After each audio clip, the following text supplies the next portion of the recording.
1 ಲಕ್ಷ ಹುದ್ದೆ ತುಂಬಿದ್ರು 1 ಲಕ್ಷ ಕುಟುಂಬಗಳು BPL ದಿಂದ ಹೊರಗೆ ಬರ್ತಾರೆ.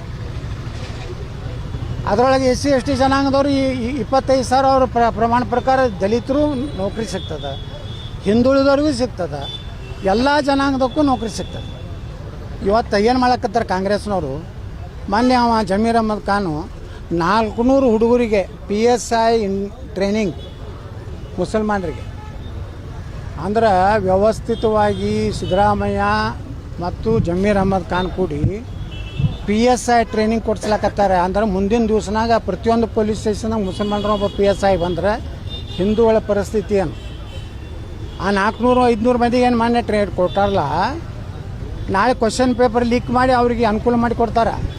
ಅವರೆಲ್ಲ PSI ಆಗ್ತಾರೆ. ಹಿಂದೂಗಳು ಎಲ್ಲಿ ಹೋಗ್ಬೇಕು, ದಲಿತರು ಎಲ್ಲಿ ಹೋಗ್ಬೇಕು? ಇದು ಜಾಗೃತವಾಗಿ ವ್ಯವಸ್ಥಿತವಾಗಿ ನಮ್ಮ ಸಿದ್ದರಾಮಯ್ಯ ಕರ್ನಾಟಕವನ್ನು ಇಸ್ಲಾಮೀಕರಣ ಮಾಡ್ತಾ ಇದ್ದಾನೆ.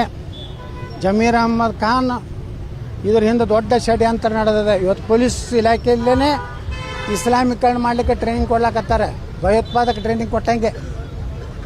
ಅದಕ್ಕೆ ನಾವು ಎಚ್ಚರ ಆಗ್ಬೇಕಂತೇಳಿ ಇದನ್ನು ನಾವು ಜಾಗೃತಿ ಮಾಡ್ತೀವಿ ಹೊರತು ನಾವು ಯಡಿಯೂರಪ್ಪನ ಮನೆಗೂ ಹೋಗೋದಿಲ್ಲ, ಯಾರ ಮನೆಗೂ ಹೋಗೋದಿಲ್ಲ.